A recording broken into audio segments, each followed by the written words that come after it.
내 집 앞마당인데 남이 와서 대문을 걸어 잠그고 우리 식구 나갈 때마다 몸수색을 한다면 기분이 어떠시겠습니까?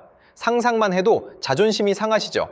그런데 지금 중동의 심장부 호르무즈 해협에서 정확히 이런 일이 벌어지고 있습니다. 이란의 안방이나 다름없는 바다인데 미군 구축함과 항공모함이 거대한 강철 장벽을 치고 드나드는 모든 배를 샅샅이 뒤지고 있거든요. 더 기이한 건요, 예전엔 심기가 불편하면 고속정 수백 척을 끌고 나와 으르렁거리던 이란 해군이 지금은 쥐 죽은 듯 바라만 보고 있다는 겁니다. 한때 한국보다 5배나 잘 살던 나라의 무적 해군은 어쩌다 유령 함대가 되었을까요? 오늘 그 이면의 핏빛 역사를 낱낱이 파헤쳐 보겠습니다. 2026년 4월 호르무즈 해협의 밤바다는 숨막히는 긴장감으로 가득 차 있습니다. 폭이 고작 33km에 불과한 이 좁은 물목에 미 해군 이지스 구축함 15척과 항공모함 3척이 거대한 초승달 모양의 봉쇄선을 형성하고 있거든요. 칠흑 같은 어둠 속에서 구축함의 레이더가 360도로 쉼없이 회전하고 상공에선 이 2D 조기 경보기가 밤새 선회 비행을 멈추지 않습니다. 이 광경을 가장 쉽게 설명하자면 이겁니다. 우리 동네 10차선 고속도로가 전부 막혀버렸는데 딱 하나 남은 좁은 샛길마저 완전 무장한 타지 경찰이 점령해서 동네 주민들 차를 전부 세우고 트렁크를 뒤지는 상황인 거죠. 그것도 우리 동네 한복판에서 말입니다. 기이한 건 이란의 반응인데요.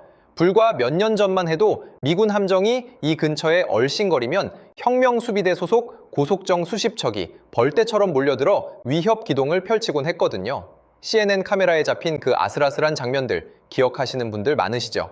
소형 보트들이 미군 구축함 코앞 수십 미터까지 다가가 선회하며 으르렁거리던 그 대치 말입니다. 그런데 지금은 어떻습니까? 이란 해군 기지의 불빛은 저 멀리 수평선 너머에서 희미하게 깜빡일 뿐 단 한 척의 경비 정도 나서지 않습니다. 마치 자기 집 앞마당에서 벌어지는 강도짓을 창문 너머로 멍하니 지켜보는 형국이죠. 전 세계 석유 물동량의 20%가 오가는 이 황금 백길의 주인이 완전히 뒤바뀌어 버린 겁니다. 더 충격적인 건 검문의 범위입니다. 미군은 이란 선박만 세우는 게 아니거든요. 중국 국적의 30만 통읍 초대형 유조선 위로도 미 해군 헬기가 소리 없이 정지 비행을 하고 네이비실 특수부대원들이 패스트로프를 타고 그림자처럼 갑판 위로 내려앉습니다. 중국 선원들은 두 손을 머리 위로 올린 채 갑판에 엎드려야 했습니다. 21세기 공해상에서 타국 화물선을 강제로 수색하는 초유의 사태가 벌어지고 있는 겁니다. 도대체 어쩌다 이 지경이 된 걸까요? 이 기이한 침묵의 비밀을 이해하려면 시계를 약 40년 전으로 되돌려야 합니다. 1988년 4월 18일 페르시아만의 새벽이 밝아올 무렵이었습니다. 미 해군 프리기탐 사무엘 비로버츠호가 야간 순찰 중 이란이 몰래 깔아둔 기뢰를 밟았습니다. 굉음과 함께 선체 하부가 찢어지며 10명의 수병이 피투성이가 된 채 의무실로 실려갔죠. 배는 두 동강 날 뻔했고 가까스로 침몰만 면한 처참한 상태였습니다. 보고를 받은 레이건 대통령의 반응은 냉혹했습니다. 끝장을 보여줘라. 즉각 보복 명령이 떨어졌고 작전명은 프레잉 멘티스, 우리말로 사마귀 작전이었습니다. 사마귀가 먹잇감을 단숨에 낚아채듯 이란 해군을 완전히 짓밟겠다는 섬뜩한 의지가 담긴 이름이었죠.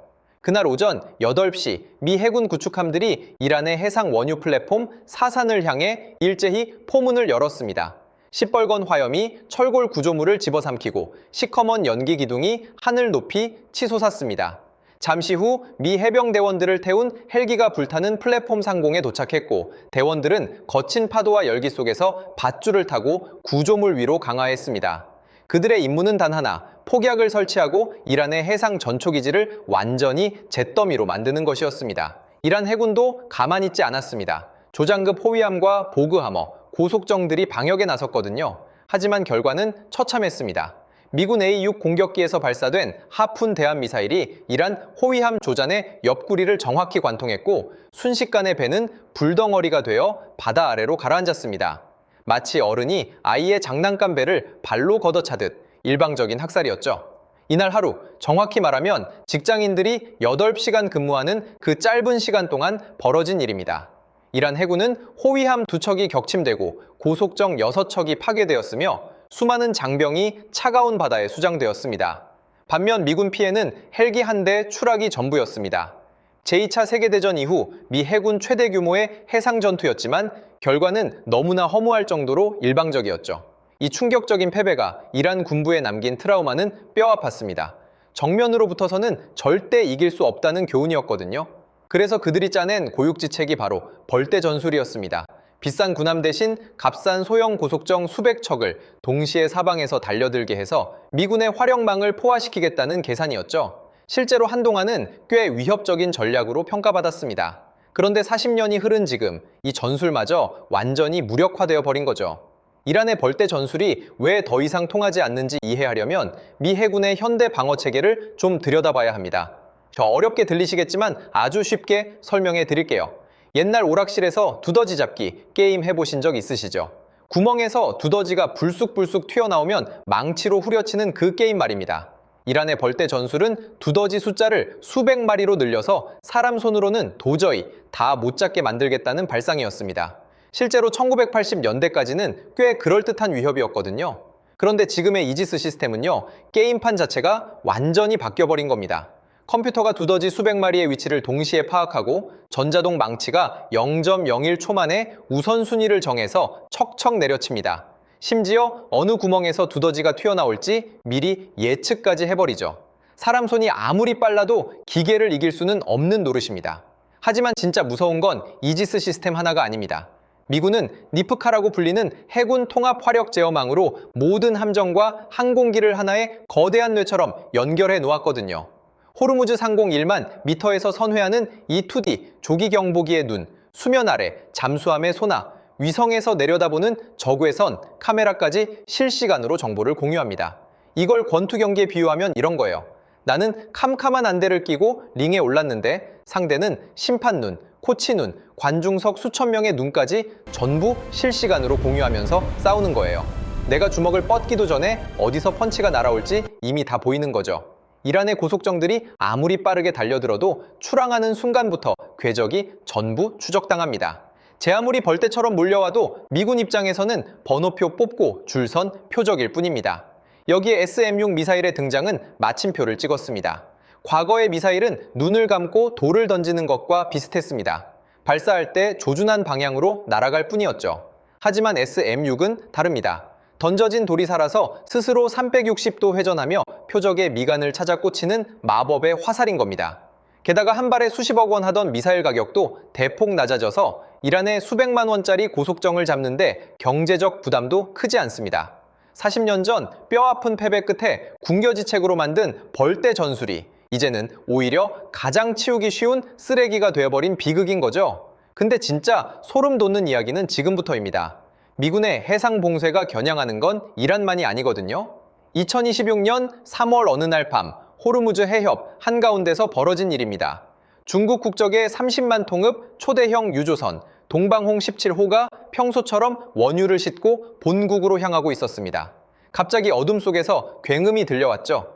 미 해군 MH-60 헬기 2대가 갑판 상공에 정지 비행을 시작한 겁니다.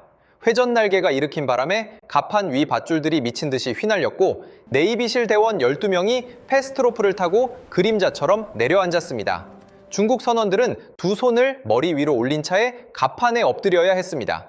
미군은 선적 서류를 샅샅이 뒤지고 화물칸 구석구석을 적외선 탐지기로 수색했습니다. 공해상에서 타국 상선을 강제로 검문하는 초유의 사태. 20세기 같으면 전쟁 선포와 다름없는 행위였습니다. 그런데 베이징의 반응은 의외로 조용했습니다. 외교부 대변인이 심각한 우려를 표명하고 관영 환구시보가 격앙된 사설을 쏟아낸 게 전부였죠. 중국은 왜 군사적 보복에 나서지 못했을까요? 답은 중국 경제의 구조적 약점에 있습니다. 세계의 공장이라 불리는 중국이지만 그 공장을 돌리는 원유의 70% 이상을 해상으로 수입합니다. 그리고 그 수입 원유의 상당 부분이 바로 이 호르무즈 해협을 통과하죠. 중국 본토에서 페르시아만까지는 편도 약 1만 2,000km, 유조선으로 20일이 걸리는 거리입니다. 쉽게 말해 중국이라는 거대한 식당이 있는데 식재료의 70%를 20일 거리의 시장에서 배달시켜 쓰고 있는 겁니다.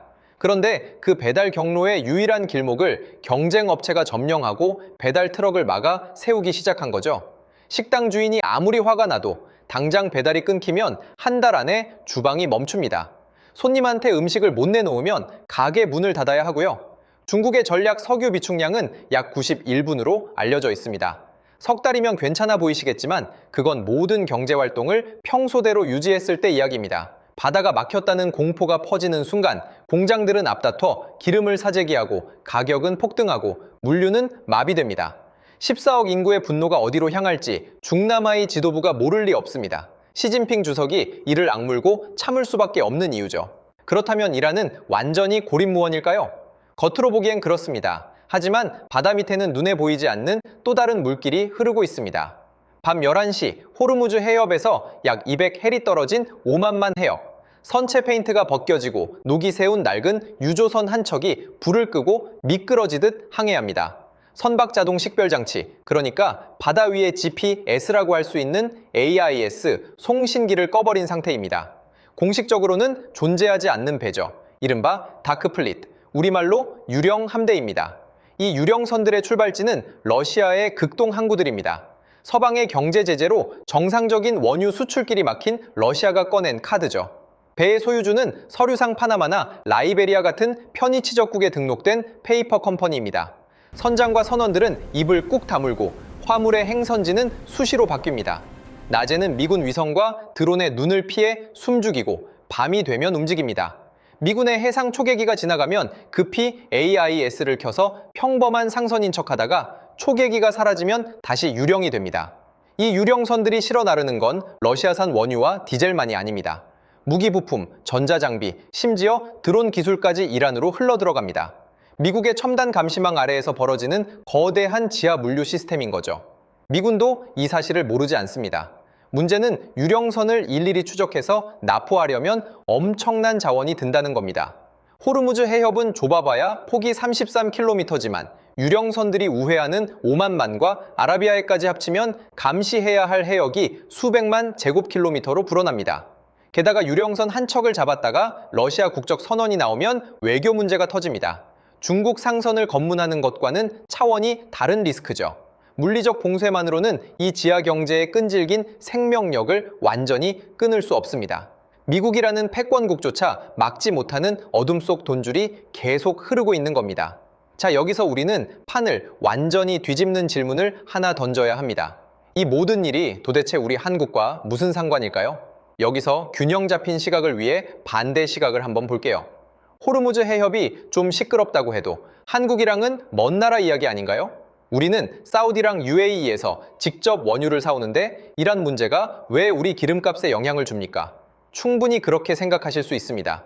실제로 한국이 이란에서 수입하는 원유 비중은 과거보다 많이 줄었거든요. 하지만 이 논리에는 치명적인 맹점이 있습니다. 바로 지리입니다. 지도를 한번 떠올려 보세요. 사우디아라비아, 아랍에미리트, 카타르, 쿠웨이트, 이라크.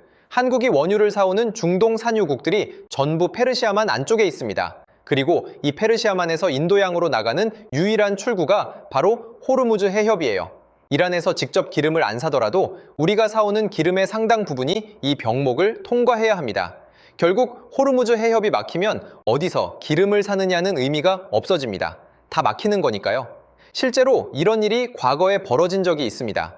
역사를 잠깐 돌아보죠. 1973년 1차 오일 쇼크 때 일입니다. 중동 산유국들이 원유 수출을 무기로 휘두르자 전 세계가 패닉에 빠졌습니다. 미국 주유소 앞에는 새벽부터 차량 행렬이 수 킬로미터씩 늘어섰고 독일에서는 아우토반에서 자동차 운행을 금지하는 차 없는 일요일이 시행됐습니다. 유가는 석 달 만에 4배로 뛰어올랐죠. 1979년 2차 오일 쇼크는 더 심각했습니다. 이란 혁명과 이란-이라크 전쟁이 겹치며 중동 원유 공급이 급감했고 유가는 다시 3배로 폭등했습니다. 그 결과가 뭐였을까요? 전 세계가 고물가와 저성장이 동시에 오는 스태그플레이션이라는 괴물에 10년 넘게 짓눌렸습니다. 미국 실업률은 10%를 돌파했고 한국에서도 중동 건설 특수가 끝나면서 경제가 급냉했죠. 지금 호르무즈 해협에서 벌어지는 일은 그 악몽의 전조일 수 있습니다. 단순히 주유소 기름값이 몇백 원 오르는 문제가 아닙니다. 바다가 불안해지면 선박 보험료가 치솟고 해운 운임이 폭등합니다. 글로벌 해운 운임 지수인 SCFI가 2배에서 3배 뛰어오르면 중국에서 들어오는 공산품 가격이 오르고 베트남에서 오는 의류 가격이 오르고 호주에서 오는 밀과 고기 가격이 오릅니다. 물류망 전체가 마비되면서 모든 물가가 동시에 뛰어오르는 공급망 인플레이션의 도미노가 시작되는 거죠. 자, 물가가 오르면 무슨 일이 벌어질까요? 여기서부터가 우리 일상으로 파고듭니다. 인플레이션이 고개를 들면 중앙은행이 가장 먼저 꺼내는 무기가 기준금리입니다. 금리를 올려서 시중에 풀린 돈을 빨아들이고 소비와 투자를 억제해서 물가 상승을 누르는 거죠. 교과서에는 그렇게 쓰여 있습니다. 하지만 지금 한국은행이 처한 상황은 그 교과서대로 움직일 수가 없습니다. 왜냐고요? 한국 가계부채가 국내 총생산, GDP, 대비 세계 최고 수준이기 때문입니다. 전 국민이 은행에 진 빚이 산더미처럼 쌓여 있는데 거기에 상당수가 변동금리 주택담보대출이에요. 금리가 1%포인트만 올라도 수백만 가구의 이자 부담이 월 수십만 원씩 늘어납니다. 그렇다고 금리를 내릴 수도 없습니다. 수입 물가가 치솟는 상황에서 금리를 내리면 원화 가치가 곤두박질칩니다. 환율이 급등하면 달러로 갚아야 하는 외채 부담이 커지고 수입품 가격이 더 올라서 인플레이션이 걷잡을 수 없이 폭주합니다. 1997년 IMF 외환위기 때 겪었던 그 악몽의 메커니즘 그대로입니다. 결국 한국은행은 딜레마에 갇힙니다. 금리를 올리자니 빚더미에 깔린 가계가 무너지고 금리를 내리자니 환율이 폭등하고 인플레이션이 폭주합니다. 올려도 지옥, 내려도 지옥인 거죠. 이 상황에서 가장 큰 타격을 입는 건 누구일까요? 퇴직금과 연금을 굴려서 생활해야 하는 5060 세대입니다. 예금 금리는 물가 상승률을 못 따라가니 돈을 넣어둬도 실질 가치가 줄어들고요. 부동산에 묶인 돈은 거래 절벽에 막혀 빼내지도 못합니다. 주식시장은 외국인 자금이 이탈하며 휘청거리죠. 평생 성실하게 일해서 모은 자산이 지구 반대편 호르무즈 해협의 파도 하나에 흔들리고 있는 겁니다. 한겨울 우리 집 보일러실 열쇠를 우리 식구가 아니라 지구 반대편에 완전 무장한 군인들이 쥐고 있는 것이나 다름없는 상황이죠. 마지막으로 한 가지만 더 짚고 마무리하겠습니다. 혹시 석유는 이제 과거의 에너지라고 생각하시나요? 전기차가 늘고 재생에너지가 뜨니까 기름 시대는 저물어가고 있다고요? 큰 착각입니다. 여러분이 지금 이 영상을 보고 계신 유튜브, 카카오톡 메시지를 저장하는 서버, 은행 앱에서 계좌 이체할 때 작동하는 데이터 센터. 이 모든 게 전기로 돌아가는데 그 전기의 상당 부분이 여전히 석유와 천연가스에서 나옵니다. 특히 요즘 전 세계적으로 폭발하는 AI 데이터 센터는 어마어마한 전력을 잡아먹습니다. 챗GPT 같은 대형 AI 모델 하나를 학습시키는 데 들어가는 전기가 일반 가정 수천 가구가 1년 동안 쓰는 양과 맞먹거든요. 전 세계 빅테크 기업들이 AI 경쟁에 뛰어들면서 데이터 센터 전력 수요는 기하급수적으로 치솟고 있습니다. 한국과 대만은 이 디지털 경제의 심장부입니다. 삼성전자와 SK하이닉스, TSMC가 만드는 반도체가 없으면 전 세계 AI와 클라우드 서버가 멈춥니다. 그런데 이 두 나라가 공유하는 치명적인 약점이 있습니다. 에너지 자급률이 사실상 0%에 가깝다는 겁니다. 쓰는 에너지의 거의 전부를 수입해야 하고 그 수입 경로의 핵심이 호르무즈 해협과 말라카 해협 같은 해상 물목입니다.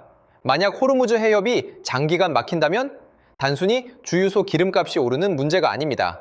발전소 연료가 바닥나면서 전력 대란이 옵니다. 반도체 공장 가동이 멈추고 데이터 센터가 꺼지고 전 세계 AI 서비스가 먹통이 됩니다. 이른바 디지털 정전이죠.